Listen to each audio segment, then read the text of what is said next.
Prime Minister Modi, why don't you take some questions from the freest press in the world?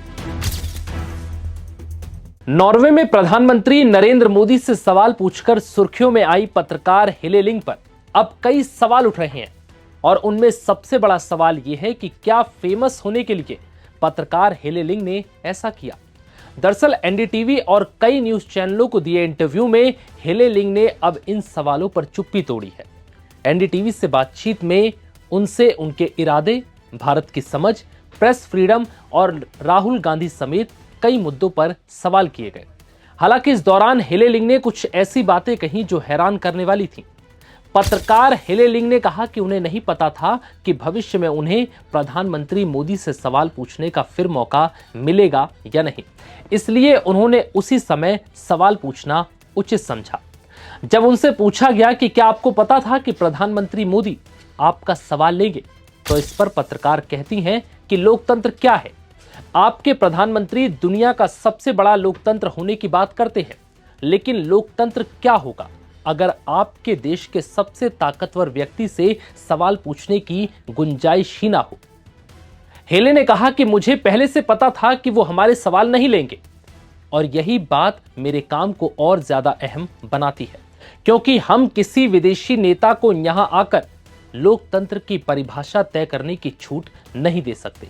हालांकि Norway की पत्रकार हेले लिंग से जब पूछा गया कि क्या उन्होंने वायरल होने के लिए जानबूझकर इस तरह का सवाल पूछने की कोशिश की, तो इस पर वो कहती हैं कि वो एक पत्रकार हैं और उनका काम सवाल पूछना है और वो अपना काम कर रही थी और किसी नेता के विदेशी दौरे के दौरान सवाल उठाना उनकी जिम्मेदारी है। उन्होंने ये भी स्वीकार किया कि नॉर्वे के विदेश मंत्रालय के सामने इस मुद्दे को नहीं उठाया था, क्योंकि उन्होंने मौके पर ही सवाल पूछना उचित समझा। वहीं बीबीसी से बातचीत में हेले लिंग ने कहा कि जब कोई ताकतवर देश उनके छोटे से देश में आता है और उनसे संबंध मजबूत करना चाहता है, तो सवाल पूछना उनकी जिम्मेदारी है। वहीं इस वीडियो के वायरल होने के बाद नॉर्वे के एक प्रतिष्ठित अखबार ने प्रधानमंत्री मोदी को सपेरे के रूप में दिखाया।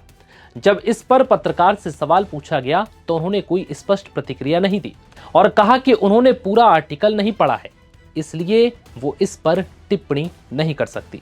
हालांकि हेले लिंग ने यह भी कहा कि कोई अखबार या कार्टून अगर किसी को आहत करता है तो उस पर चर्चा होनी जरूरी है। नॉर्वे की पत्रकार ने यह भी कहा कि उन्होंने कांग्रेस सांसद राहुल गांधी से संपर्क किया है, उनकी इच्छा है कि वो राहुल गांधी का इंटरव्यू ले। हेले लिंग कहती हैं कि अगर मौका मिला तो वो राहुल गांधी से भारत में प्रेस फ्रीडम और मानवाधिकार के मुद्दों पर सवाल जरूर करेगी। वहीं भारत की समझ को लेकर भी उनसे सवाल पूछा गया। जब उनसे लोकतंत्र और राजनीति पर कितना अध्ययन किया है यह पूछा गया, तो कोई मजबूत जवाब देने के बजाय वो भारतीय खाना और योग की बात करने लगी। उन्होंने माना कि भारत के बारे में अखबारों और रिपोर्ट्स के जरिए पढ़ा है, लेकिन यह प्रमुख बीट नहीं है, उन्हें अभी बहुत कुछ सीखना है। वहीं नॉर्वे की प्रेस फ्रीडम रैंकिंग 1 होने और भारत के 157 होने पर हेले लिंग से सवाल पूछा गया। जब उनसे पूछा गया कि कतर और जॉर्डन जैसे देश भी इस इंडेक्स में भारत से ऊपर हैं, तो इस पर वो कहती हैं कि वो इस मुद्दे को और समझना चाहती हैं। उन्होंने ये भी स्वीकार किया कि कुछ देशों की रैंकिंग पर सवाल अब भी उठ सकते हैं। बता दें कि सोमवार को नॉर्वे की एक पत्रकार हेले लिंग को ये कहते हुए सुना जा सकता है कि प्रधानमंत्री मोदी, आप दुनिया के सबसे स्वतंत्र प्रेस के सवालों का जवाब क्यों नहीं देते, जिसके बाद से ये वीडियो वायरल हो जाता है और नॉर्वे की पत्रकार हेले लिंग सुर्खियों में आ जाती हैं। फिलहाल इस वीडियो में इतना ही, इजाजत दीजिए, नमस्कार।